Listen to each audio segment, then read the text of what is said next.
What is going on, everybody? It's Nick from History Up in Smoke. It's been about 3 weeks, I'd say, since I made a video, and I was having a few logistical problems being able to record a video outside with the cigar, and we've got it resolved. So I'm just, from the bottom of my heart, I'm happy to be back.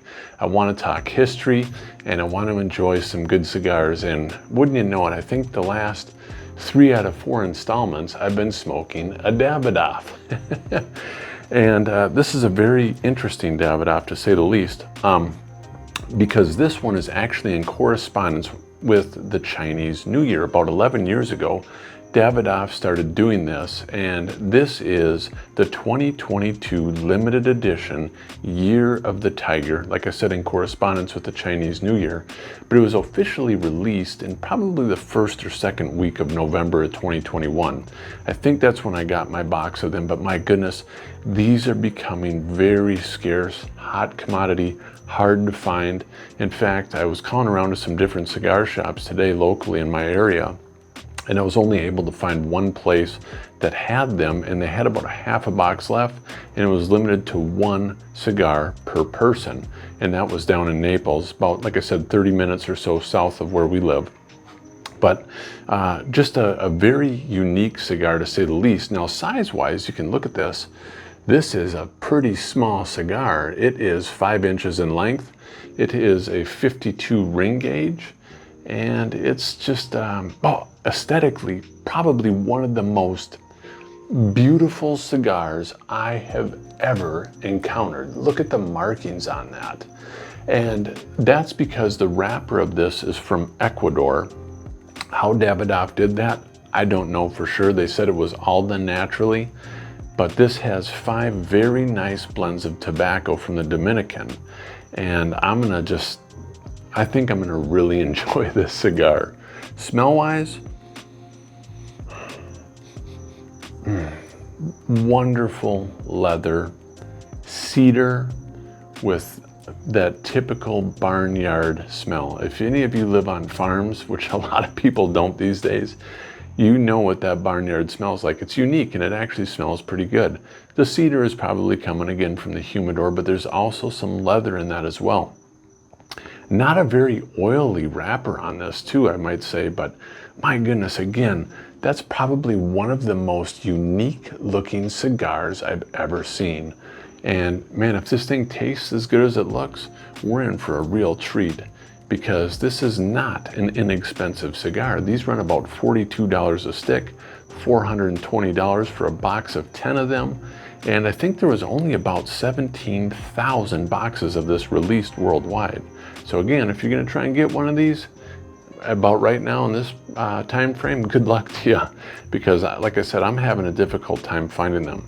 So this one's actually been in my cigar humidor for about the past actually about 5 months. This has been in the humidor, so it's ready to be consumed.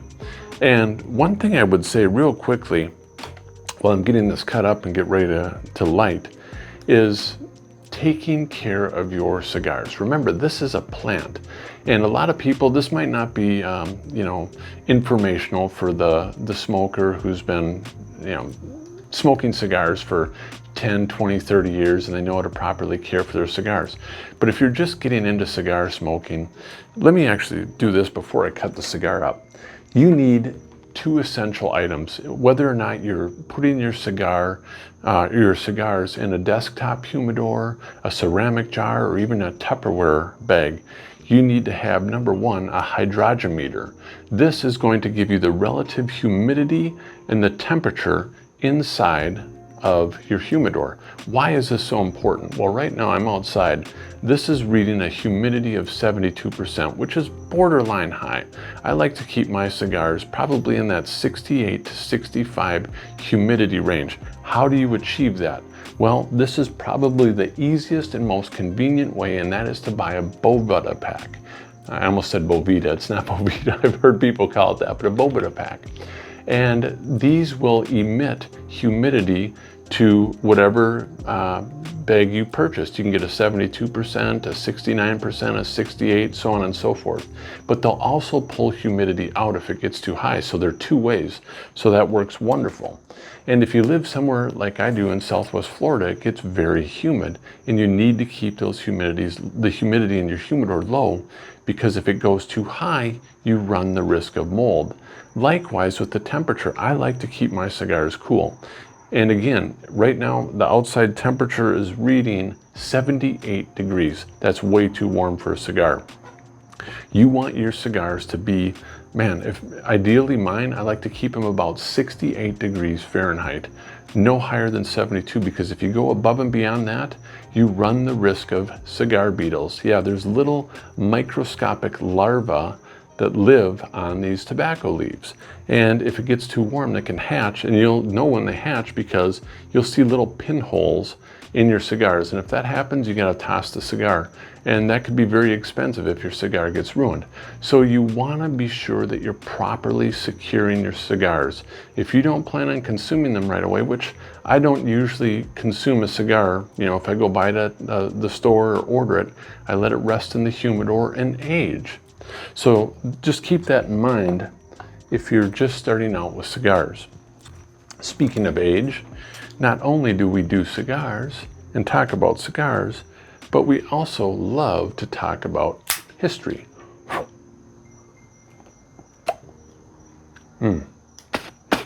Very nice draw. I should have blew that off before I did that. The dry draw, very tasty. I don't know if you ever try that if you smoke cigars, giving it a little pull before you light it. This one tastes very good.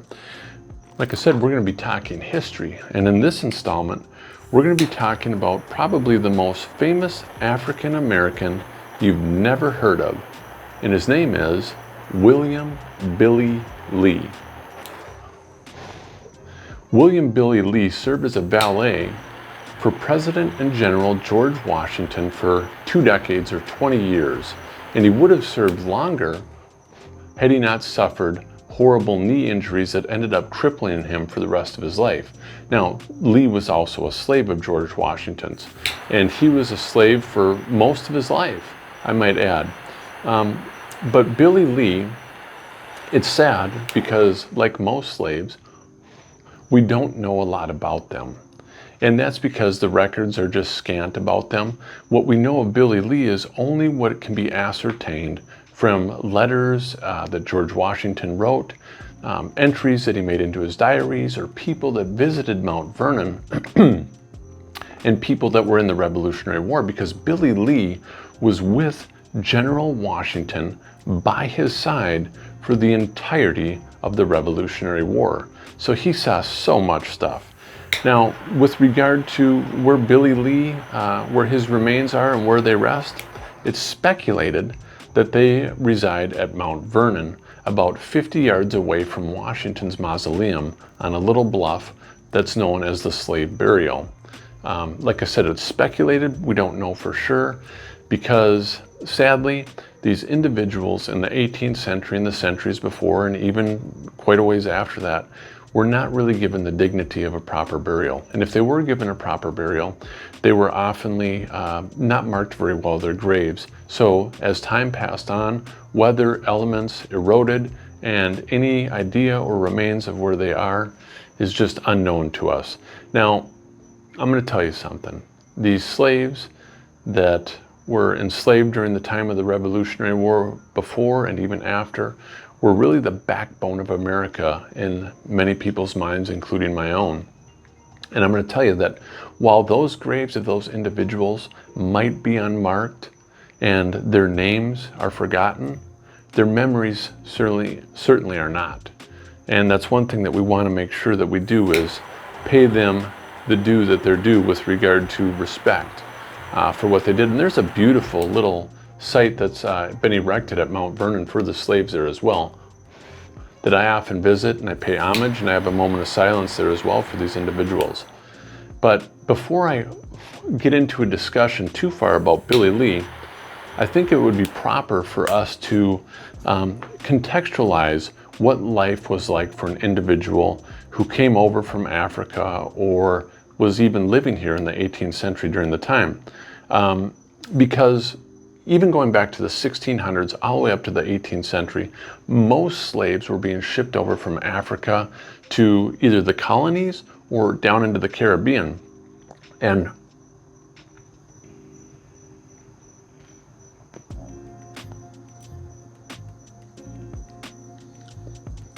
oh, very nice cigar.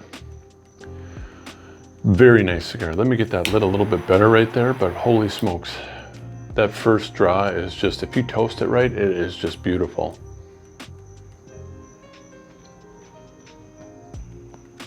I'm going to talk about the flavors in just a second, because it's important to know what's and actually quite interesting, that it is estimated between, I think, the early 1500s all the way to about 1866, some 12.5 million slaves were sent over to the colonies or the Caribbean. Now, this is an interesting fact as well. Of the 12.5 million slaves that were shipped over here, a meager 4% lived in the colonies.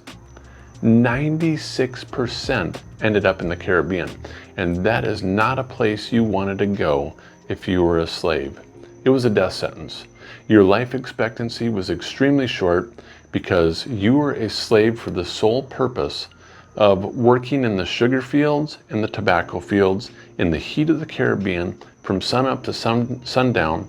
You oftentimes did it in the nude because it was so hot. You lacked water, proper resources. You died very quickly. Like I said, it was not a place you wanted to go.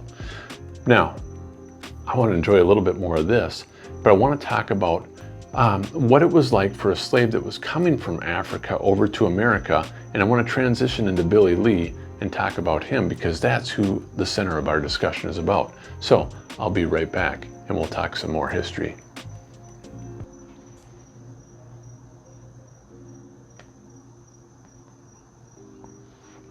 Well, the Davidoff Year of the Tiger is a smooth operator. Look at that. First of all, that razor sharp burn that we love to see. Again, indicative of a very well constructed cigar, something that Davidoff has always been known for. A lot of smoke output as well.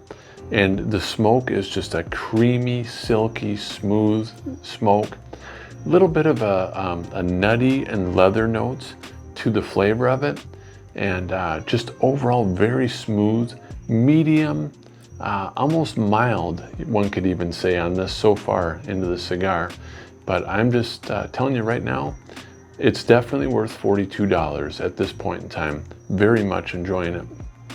Now, I wanted to pick up where we left off about slaves and how they were transported over to the Americas and the Caribbean during the 18th century, because that's, the journey for a slave that wasn't born in America or the Caribbean began in West Africa. That's where their journey started, and it began in the belly of a ship under the worst circumstances. In fact, these individuals were packed so tightly into these ships. In fact, there's notations that we have, documents, that say these ships had a maximum capacity of 200.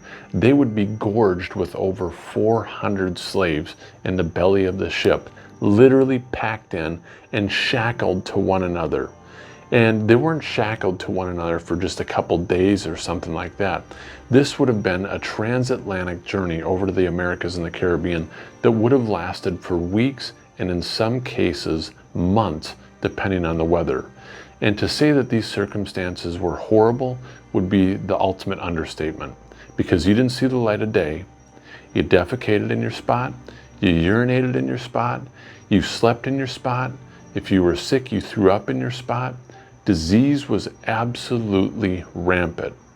I mean, you slept in these conditions. It was absolutely horrible. Dysentery, smallpox, malaria, every disease you could think of. And if you got those and you died on the ship, they simply heaved your corpse overboard into the ocean. Absolutely horrible circumstances, to say the least. And as the slave ships would approach these ports, the stench of them could be caught up by the individuals on land from miles away. They knew when the slave ships were coming because they stunk so badly of death. And if you were fortunate enough to make it and survive the transatlantic journey, they would flip the doors open of the ship. You would come out and see the first light of day on a completely new continent of people that spoke a different language, a different way of life, and they would shuffle you off the ship, give you a couple good meals to sort of build you back up to get you ready for the auction, and they would even glisten your muscles up so they would shine a little bit better in the sun. And this was, like I said, to make you more presentable at the auction. Well, at one particular auction in 1768, Mary Smith Lee, who was a recent widow, was actually auctioning off two of her slaves that were brothers, Frank and William Lee, who were brothers. And in the crowd that day was none other than the 36-year-old George Washington.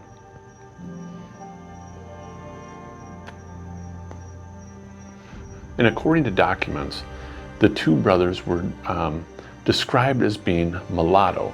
Now, mulatto is a term that gets used even to this day about a mixed African-American descent person with a white person. And that's where people have come up with the term mulatto. Well, the name actually has it derives from a female horse and a male donkey. And what comes out of that is a mule, hence mulatto. That's where the term mulatto comes from. And it was almost always a white male who would impregnate one of the slave women. And they didn't have DNA testing back then, so you couldn't test to say, hey, this guy impregnated me, and your word was no good, so it didn't matter.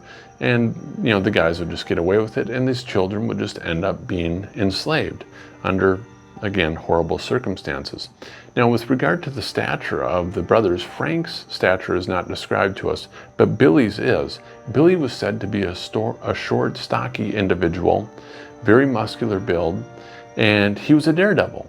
He did just exotic things. He would do all sorts of tricks and stuff to try and impress people, and he was very opinionated, Washington would actually say in some of his diaries, and basically he had the gift of gab, is what we could say. But after Washington purchased the two brothers, he had them sent back to Mount Vernon, and it's here where Billy would actually be groomed as Washington's valet.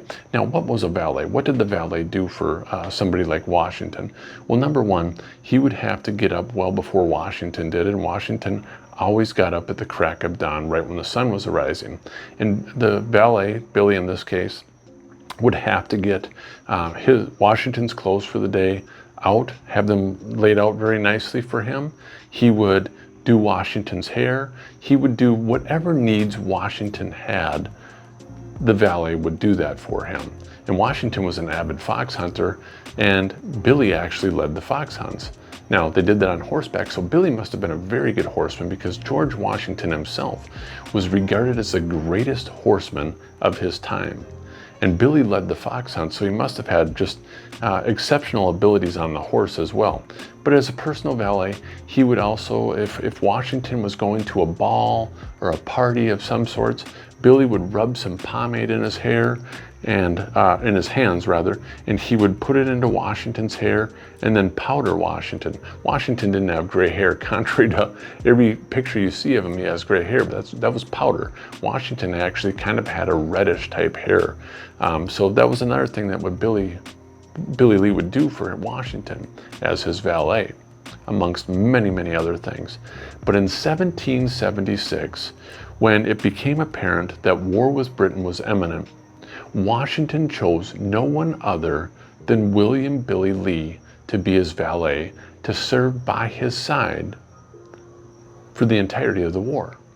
Now, I'm going to smoke a little bit more of this, take a quick break, and when I come back, we're going to talk more about Billy, his life, and some of his achievements.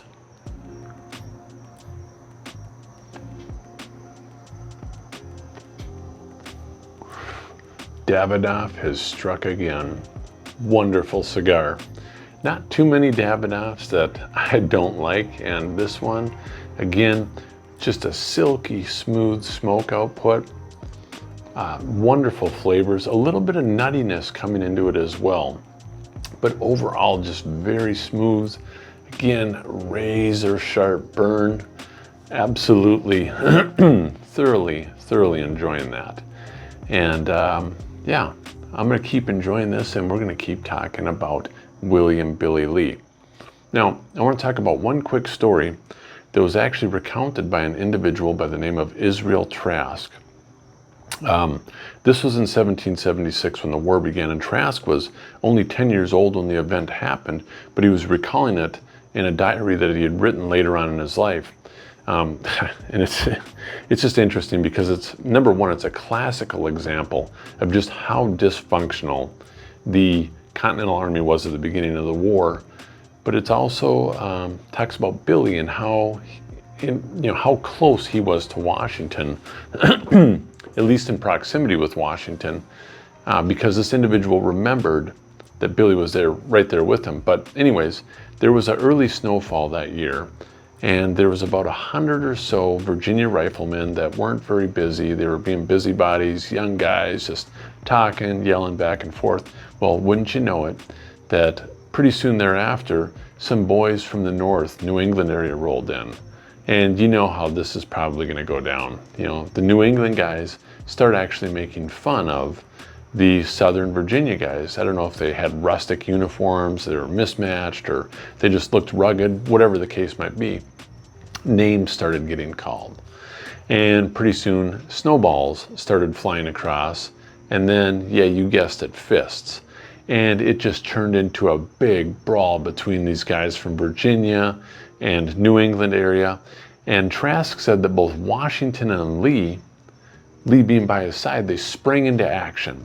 And he said that Washington and his colored servant, with the spring of a deer, mounted their horses and just flew into the thick of this whole thing. And he says that leaping into the melee, Washington threw his reins of his horse to his servant, got into the thick of it, and grabbed two of the individuals by the throats and started shaking them. Washington was a powerful guy. And Trask said that these were pretty tough individuals too, and they were just cowering before Washington. But it just gives you an example again of how close Billy Lee was in proximity to Washington. And, Lee was with Washington in every major battle of the Revolutionary War, starting out in New York. He was with Washington when the Americans got their butts kicked and they had to retreat across the East River. And Washington said he was not going to cross until every soldier made it across. Well, guess what? Him and Billy Lee were the last two to get on the boat and head over there. He was with Washington when Washington crossed the Delaware River that Christmas night in 1776, when they went on to Trenton to attack and defeat the Hessians. Horrible nor'easter storm, but one of the most wonderful pivotal battles in all of the Revolution. And then at Princeton, when Hugh Mercer died, there's actually a very interesting painting of Washington after the victory at Princeton, done by Charles Willson Peale, and he's leaning on a cannon with his arm on his side like this. And if you look carefully at the picture in the background, and when Charles Willson Peale did these paintings, they were always done in person with the individuals in a real background setting. But in the background, there's somebody holding Washington's horse, a light-skinned fellow, a mulatto. Almost every historian believes that to be William Billy Lee, right there with Washington. And he was with Washington at the very last battle when they defeated the British at Yorktown in 1781. So Lee witnessed everything, and he knew more secrets about the war than any of Washington's generals. Why?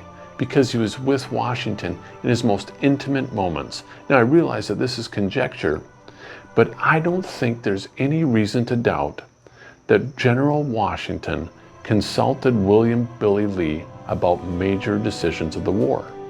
He had to have, because like I said, the two of them were so close that he just could not have. Washington held his cards very close to his chest. If he didn't know you very well, Washington would say nothing to you. But if he gained your trust, like Billy did, because he brought Billy with him, he trusted him with everything, He had to have talked to Billy about these things. There's no reason to think that Billy wasn't helping him even make certain decisions during the war that altered the trajectory of it. So I'm going to take one more little break. We're going to bring it right down to the first bend. And when I come back, we're going to talk some more about Billy Lee and what happened later on in his life.